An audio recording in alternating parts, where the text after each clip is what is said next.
Hello everybody and welcome back to Ambre. Okay, let's see how this plays out. I have to know how this plays out. Okay, you want me to do that? Ambre silently nodded. She seemed dead set on it. So Tristan slowly kissed her and softly kissed her lips. The warm and pleasurable feeling went to his head. For a few seconds, he felt as if he was holding his wife in his arms. He thought she had really come back. The delicate vanilla scent skin reminded him of happy days, long afternoons spent in the sun, of laughter, of peaceful evenings under the light of the stars, or by a fire, or beneath a shared umbrella in a storm. She was here, so close, so far within a finger's reach. He only had to close his eyes and believe in his dream. The illusion smiled faintly at him, and at his limit he embraced her. If only you knew how much I loved you. He had so many things he wished to tell her, so many that the words got stuck in his throat, unable to escape. Since he lacked the word to make her understand, he was feeling he used his body. What he was feeling. Oh my god! Holy shit! As dawn's rays of light crept through the window, Ambre was profoundly asleep, lying atop Krista's still lukewarm body. Oh my god! Eyes surrounded by dark circles, the weight of regrets, a fatigue he couldn't get rid of. He stared at her with a sad smile on his face. It was only a dream, right? When you wake up, you'll be a kid again, right? The only answer he got was a light groaning, softened by such a serene face.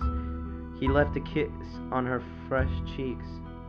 As soon as he did, the sleeping lips spread to form a happy smile. I wonder what you're dreaming about.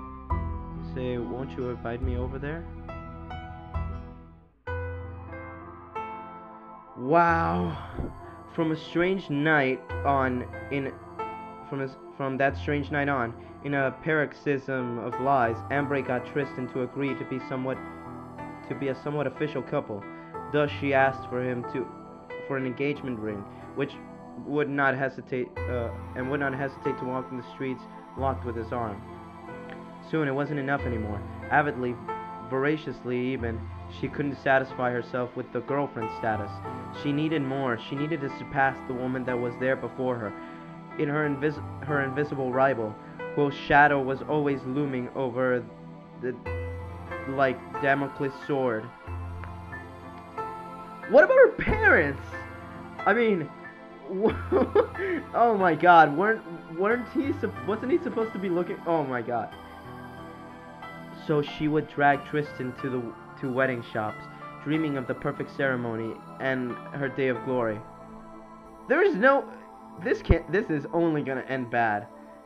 The magazines, the adverts, the TV, the whole world was telling her that was what happiness was. So wasn't it only natural for her to take a hold of it with both hands? Wasn't it every little girl's dream? The wedding was promised and sold like a real-life fairy tale application. A very expensive, beautiful dress, a princess dress, was necessary. The bride had to be the story's heroine.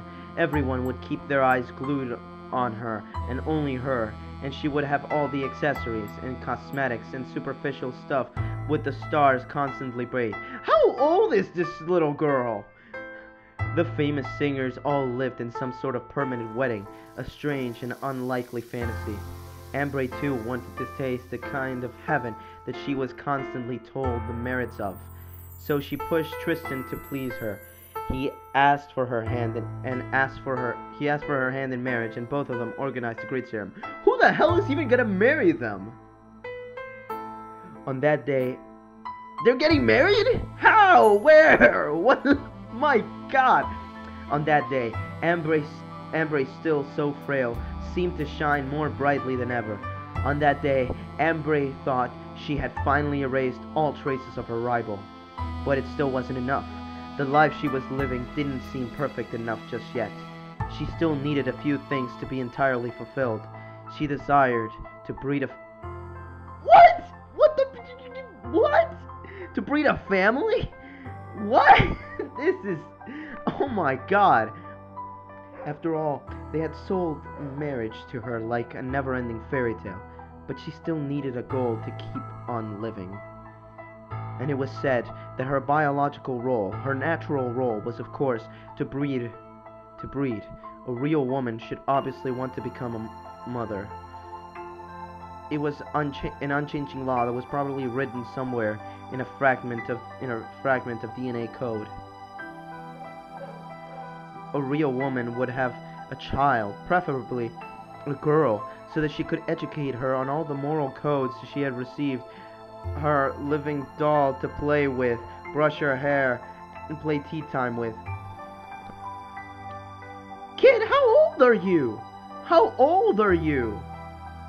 You had to busy yourself with something to fill your existence, or to access some kind of eternal fantasy. It deepened. This need, a project as a couple, or just an implicit order that came from within.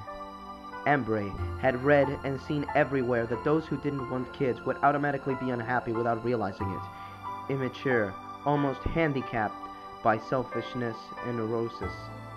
True love should bear fruit, just as the princess should be revealed only by a prince.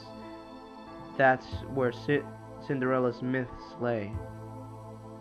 Ambre didn't know yet, but the clock had started ticking long ago, and it was dangerously approaching its final moment.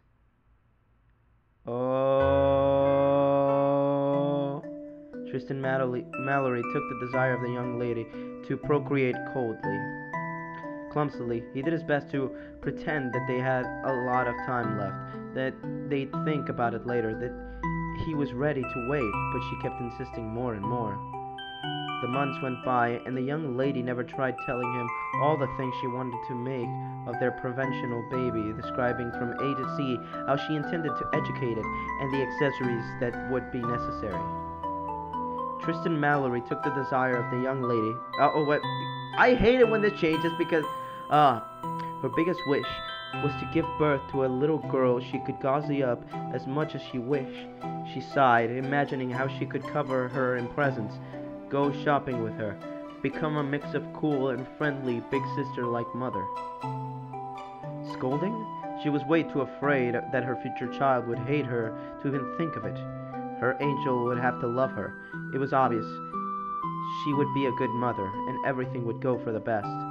Ambre had an endless stock of arguments to convince Tristan. Motherhood was the realization of a little girl's dream. The logical and... Okay, what? This is getting heavy. The logical and infallible consequences of a couple's relationship. The greatest proof of love that there could ever be. A way to conform themselves to the norm. See, this is why kids can't... I mean, she's thinking about this like a child does. I mean... Oh, God.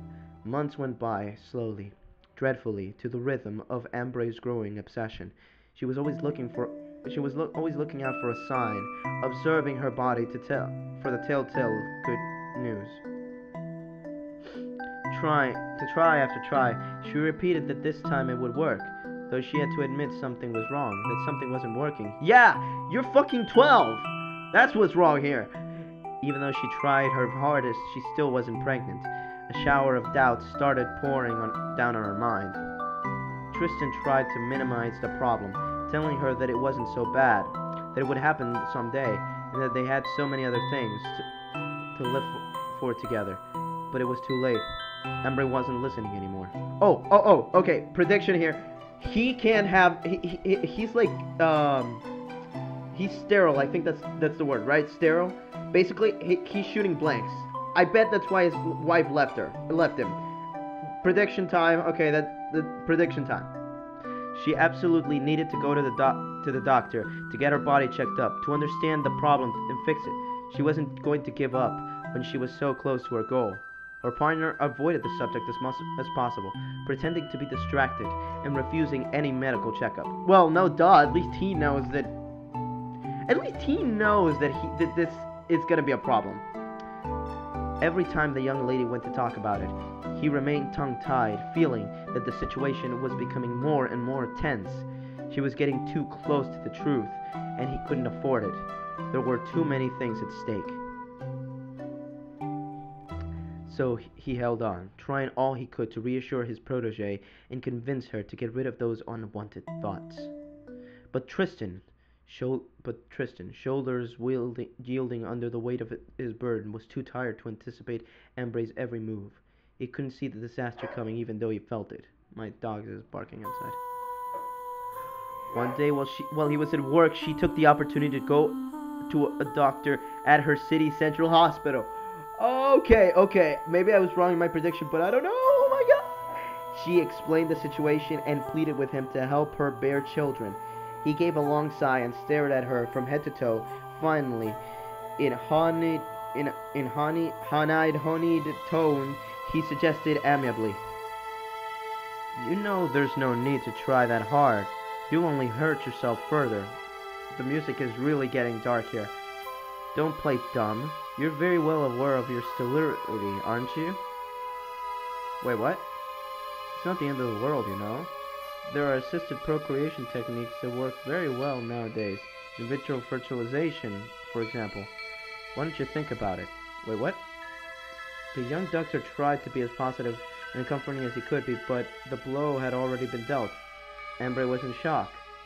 Her dreams crumbled to pieces in an ocean of dust and glitter. She left the hospital completely destroyed and speechless, and cold as a mechanical robot. She heard nothing of the doctor's last kind words. All she knew was that she had to go home. Once outside, the sky's blinding gray light left her lost for a bit. She was obviously in the city where she had always lived, but the buildings, the cars, and the people passing by had all turned to ghostly and haggard silhouettes in the dark, upside-down world. Her sight blurred little by little as she walked aimlessly. The city crumbled into gigantic piles of ashes. Voices of the passerby around her changed into soundless language, metallic and meaningless. Ambre managed to get to the park, mechanically, not really knowing how. A terrifying angst seizing her from the inside.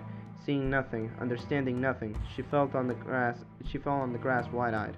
All of a sudden, the gray filtered images of the past came back to her mind, and reality brutally hit her in the stomach. It's impossible. Why? Why me? Even though I am normal, I'm not a piece of trash. It can't be. My dream, I wanted to be happy. She remembered the mirror. The crude light above the mirror that showed all her flaws, all her imperfections, the excruciating need to be perfect, to be flawless like the models, the actors, the singers on every screen that were all constantly visible, to be seen, to be admired, to have every corner of yourself analyzed. Never break down, always be perfect, take care of every detail, hide everything, keep everything deep inside yourself, even if it means the surface will weaken and crack under the weight of lies. The mirror, in front of which she carefully put on makeup for long minutes, that miraculous product that could erase every one of those damn imperfections, those goddamn traces of humanity. Shaved her legs, not leaving a single hair, frame her brows, choose the outfit that will make her look her best, add a layer of makeup on the face to make one's identity disappear, to be replaced by a single form of beauty, a majestic beauty, an artificial beauty, an impossible beauty to attain. The mirror, in front of which she would weigh herself, in front of which she would tell herself that she should watch what she eats, become thinner, become more peaceful, more desirable, throw up, Throw up every extra. Keep only what's essential. Admire herself in front of the mirror. Throw up that unwanted vital pulsation. Throw up what's dirty. Become cleaner, inside and out. Destroy the dirt, anything dirty. Becoming pure, immaculate, perfect. The mirror, other people's stares, the permanent mirror, vanity, believing you exist, destroying yourself bit by bit, becoming unable to survive by yourself, to stand the growing loneliness, the implacable struggle against yourself, mind almighty against the body, forcing it to submission, forcing it to remodel itself to fit whatever you wish to be, forcing it to become soul's one and only avatar. Not being able to accept yourself, the endless racing against time, nature, constant effort to kill yourself, to prevent yourself from existing. An ethereal body, dreamlike, a corpse body. The mirror is staring at the bottom of my heart. He knows everything. He sees everything. I can't escape it. I cannot escape. Locked by her obsessions, Ambre convulsed, letting out several piercing shrieks. It has to stop! It has to stop! Suddenly, the emotional pressure became so strong that she completely lost all sense of reality, and her brain went blank. She moved no more. She didn't pronounce a single word. Motionless on the park's grass, eyes still fixed in a terrified posture, you might have believed she was dead if she hadn't been breathing faintly. The world seemed to freeze, explode, die in an insufferable shriek of agony. Her world. The clock had struck midnight, but Cinderella wasn't going to give up on her dream. Okay, let's pause for a moment. And she went to the doctor, and he told her that she was infertile. But, okay, so why didn't the doctor, call the fucking police? What? It was 7:30 p.m. On that beautiful yet cold autumn day, the wind shook on the frail leaf branches across the street. Tristan Mallory made his low, tired way. A whirlwind of leaves caught his attention as he stopped to contemplate him for a few minutes. A spray of colors danced around them. Fragments of reds, oranges, yellows spread at random, forming a mosaic that stretched on as far as the eye could see, endlessly. Didn't I already read this? It was a rare beauty in that gray and fuming city, the noisy metropolis constantly exhaling bad air. Coming back to his senses, the 30-year-old man shook his head. No, it wasn't the time to be daydreaming. He had to go home. Ambre was waiting. Oh, okay. As usual, he would probably ask him about her future pregnancy. What name should they give their kid? How they should decorate his room. I thought she wanted a girl. As usual, she'd worry about not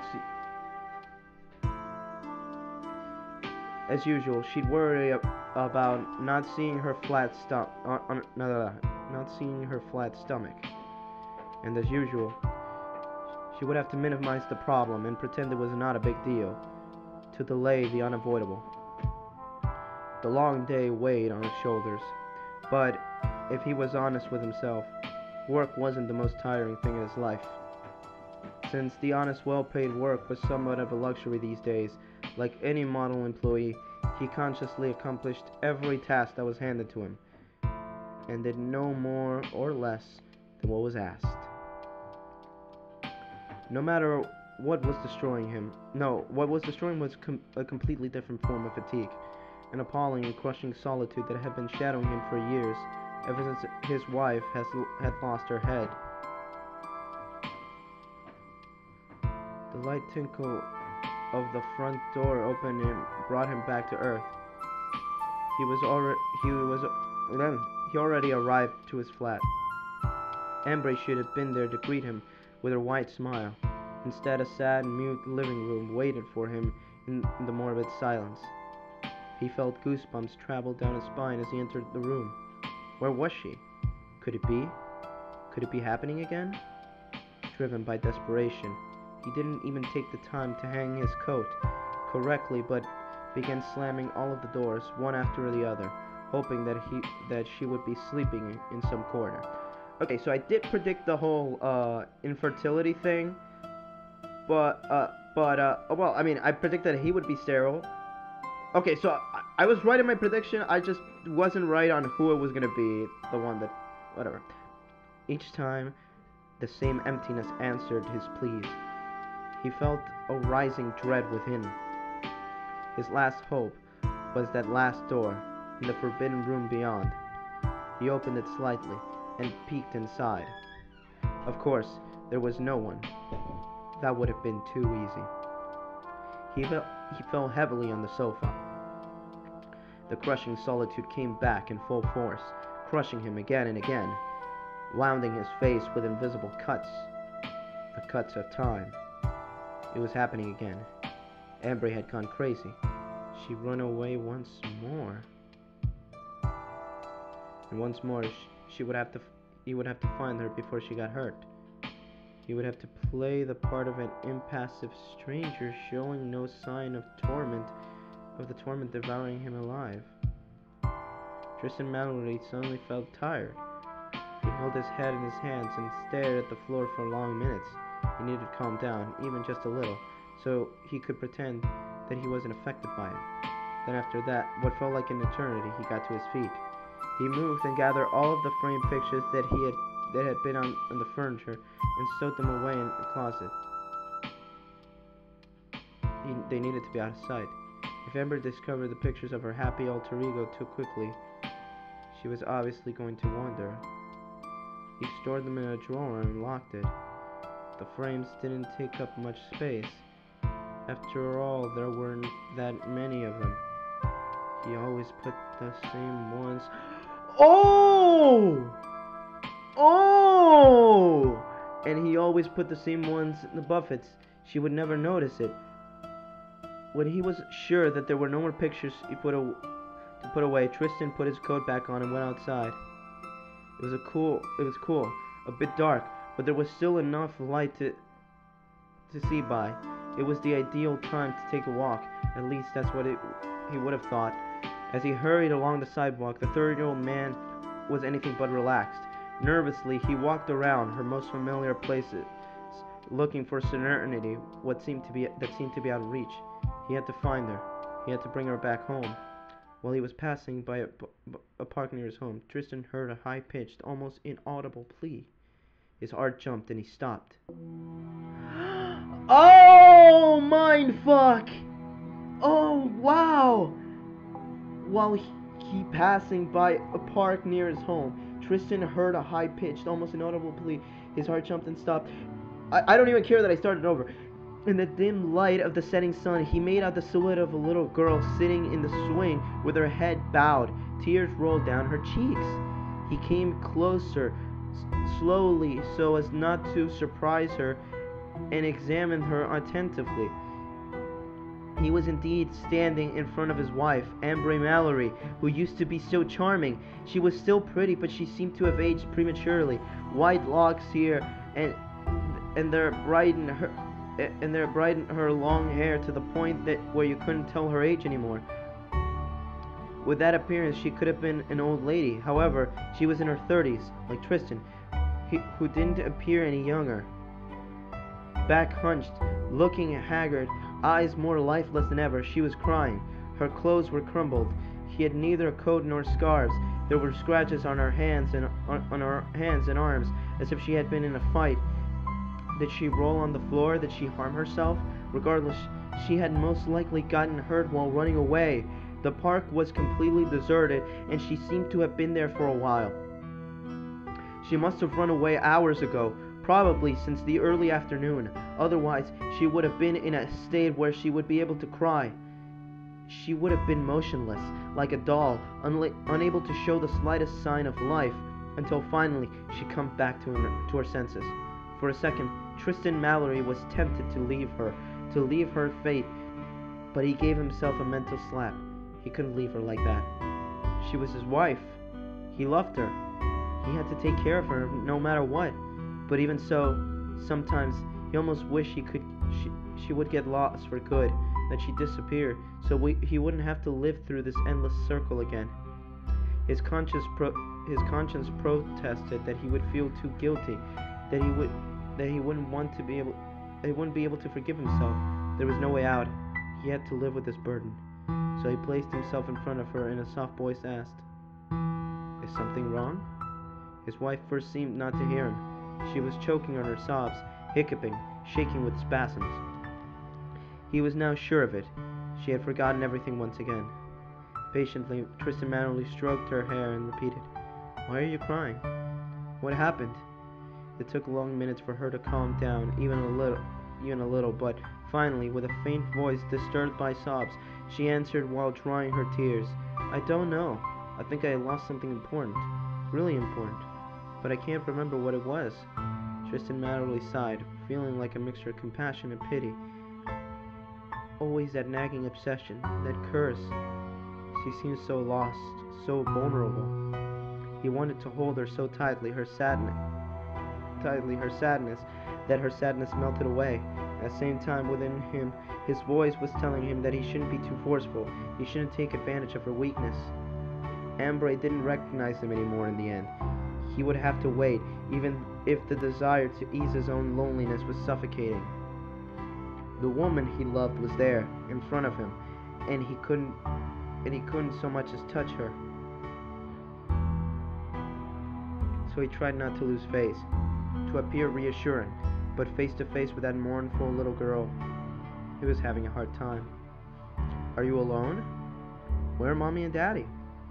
"I don't know." "Do you live far away from here?" "I don't know." "What's your name?" "Ambre." "Well, Ambre, you can't stay like out here in the wind. You're going to catch a cold, and you don't want to get sick, do you?" "No, I hate being sick." "See? You've got to go warm yourself up somewhere. The night's getting close." "But I don't know where to go." "In that case, what do you think about going over to my place? It's not far away from here, and it'll make a much better sleeping place than the swings."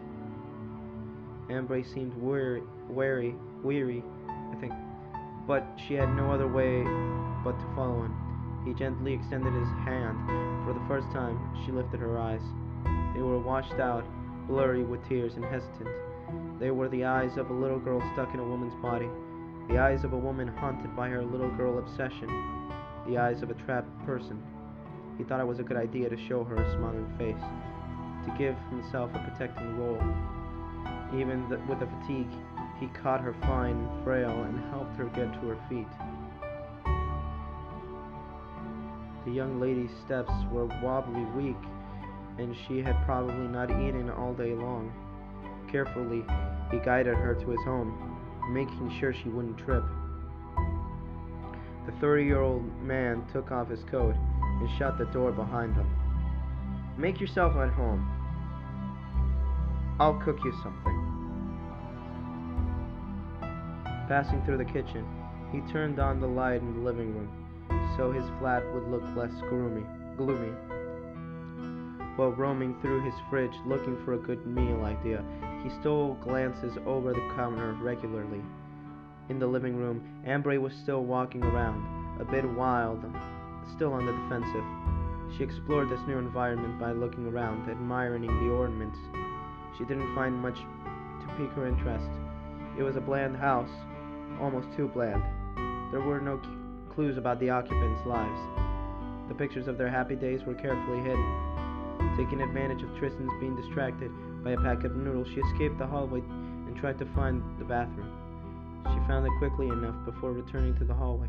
Then she noticed all the doors were wide open except for one. She was drawn to that doorway even before she had time to think. Intrigued, Ambre felt magnetically attracted by the slightly open door. Just one peek was all she wanted, but she couldn't see anything through the crack. What was this Bluebeard's cabinet? A frightening tomb where Tristan Mallory stored the corpses of his former wives?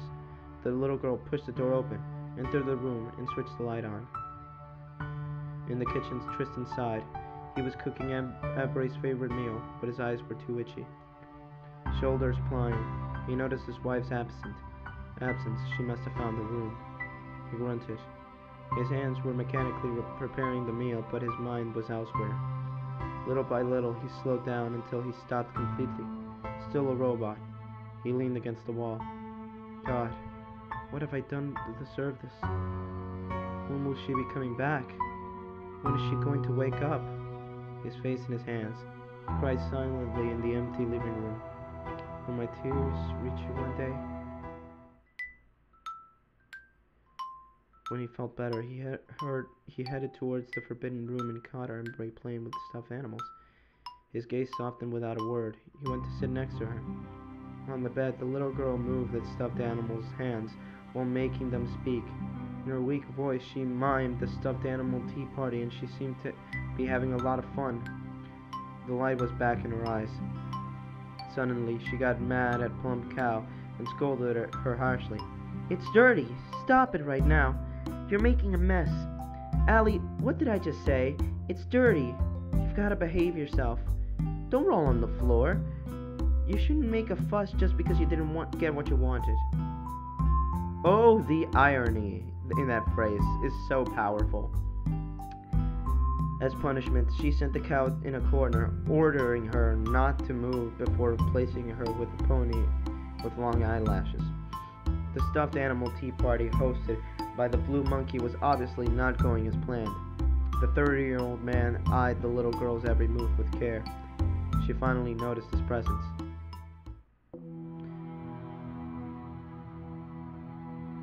That evening, Tristan Mallory admired Ambre as she wolfed down her food. She felt half amused, half distracted. Seeing her so happy soothed his heart a little, but at the same time it was heartbreaking. He remembered the blissful days already gone. It wasn't easy, but he still remembered them. The beautiful young lady, her adorable smile, her cheerfulness, her promises. Confronted by Ambre's overflowing enthusiasm, Tristan Mallory couldn't help but smile faintly, almost pitifully. Yes, that's it indeed, he kept telling himself, as to reassure himself. All I'm doing is keeping her around until she remembers who she is and what she's lost, waiting for her to remember, if she ever managed to someday. Tristan Mallory could have been an ordinary man with an ordinary life if everything hadn't changed so drastically a few years ago due to the consequences of a dire event. Since that day, he was stuck in an infernal cycle, a struggle that seemed never-ending. He had been so happy, fulfilled with the woman he loved, the woman he had married. Ambre, the charming woman he had sworn his life to, had gone mad. He had never realized how obsessed she was about having kids until their doctor told him she was sterile. A seemingly overcomable situation, but to her it was as if she had been dealt with the death penalty. They could have put themselves in the hands of science, or just had given up a project altogether and created a new one that they could have been satisfied with their everyday life, but she couldn't give up the idea. Ambre wasn't willing to let her little girl's dream go or to change a word of the promised fairy tale. It was a must. It had to go that way, and that way only. So the pressure she put on herself had the better of her. She couldn't be perfect. She couldn't perfectly conform herself to the absorbed norm imposed to her. Something in her head broke like a fragile thread. She had an emotional breakdown. Under her husband's bewildered eyes, she sunk insanely quickly into madness, as sudden as it was violent, and from which she wouldn't return. Refusing to face reality, she escaped in a long dream, a long nightmare, where she became out of reach. Ambre reverted to childhood, where everything was easier, where everything was still possible. She didn't recognize her husband anymore, or didn't want to recognize him. He had to pretend not to know her each time, and get closer to her each time until she had a new breakdown and everything would reset again. He had to make her happy and help her get better each time, even if it was meant bending to her every will, even if it meant living in a world of pretend. even if it meant unrequited love on his part. During the cycle, once more intrigued, Ambre took advantage of his absence, opened the drawer she had never touched before. She found the key to her guardian's room. Inside the drawer was a big leather notebook. Surely she had found the treasure. She took it and opened it. It was a photo album. Spread onto the pages were bright smiles and tender gestures. Browsing the pictures, the little girl discovered her guardian, young and fresh, in the arms of a coquettish young lady, dressed soberly and tastefully. She was strolling on the seashore, a shawl on her shoulders, where she was in a park holding an ice cream. But what caught her was a very particular picture, towering in the middle of one page. Tristan, wearing a suit, was leading his lover out of church with clumsy footsteps under a shower of flower petals. She looked so happy, so fulfilled in her big and refined white dress that Ambre was stupefied, even more so because the bride looked exactly like her. "She's so pretty." "What are you looking at?" Tristan's sudden appearance made her jump so quickly that she dropped the forbidden object. The 30-year-old man's gaze sobered immediately. "You searched the closet to see what my wife looked like, didn't you?" She answered in a shaky voice guiltily. "Yes." "Are you going to scold me?" "Of course not. I would have preferred you not seeing it." "Why?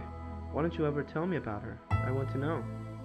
He sighed, appearing upset as he looked into those begging eyes that she had never been able to resist for so long. Reluctantly, she sat down on the couch and told her how he had met the one he thought would be his lifelong partner, and related all that they had gone through together. Ambre listened with wide-eyed attention. She liked the story very much. Tristan seemed to get younger as he evoked the past, describing how head over heels he had been and how happy she made him. Their peaceful and ordinary everyday life was something the little girl envied. Caught up in the tale, she couldn't help but pressure him. And then, what happened? Until the light shining in the man's eyes vanished brutally. Then she got away. Where to? Far away to a place I can't reach anymore. Every day I pray that she'll somehow hear me, that she'll wake up and she'll remember me. I don't know if she'll ever emerge from that dream that's keeping her captive. Is she dead? Sometimes it feels like it, but no, she's alive, just in a different world from mine. If I could have joined her, I would have sacrificed everything for her. And today she's forgotten me. Forever. That's sad. Tristan sighed again, head down, as a heavy crushing silence came between them. Could anyone imagine this suffering? Could anyone imagine what it felt like to be in his shoes? To see that your special someone couldn't recognize you anymore, that she had forgot everything about you and about your relationship. When Ambre, the little girl stuck in a woman's body, asked him why he was crying, he wanted to scream.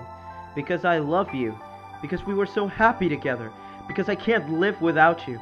Because I need you, your affection. Because I'm alone. Because you're my wife and the woman I love. I beg you, come back to me.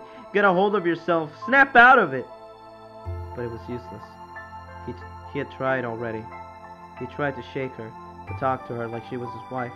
But if he did, she would remain terrified and stayed away from him, and crying, and she would tell him he shouldn't scold her.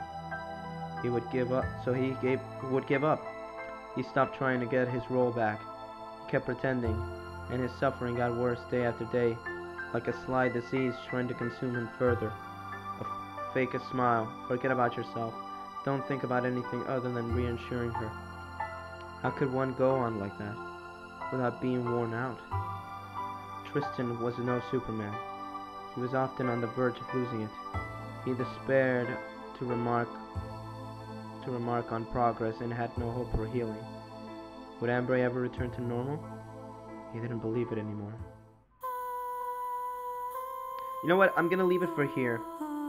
It's a very sad ending for this particular part, but I think we're close to ending this. So man, the music is really getting very somber. Okay, so anyways, Wow, that was a twist that I did not expect. Whoever wrote this, dude, props to you, man. Props to you, okay? So anyways, this has been D-Skull Gaming, and I'll see you guys next time.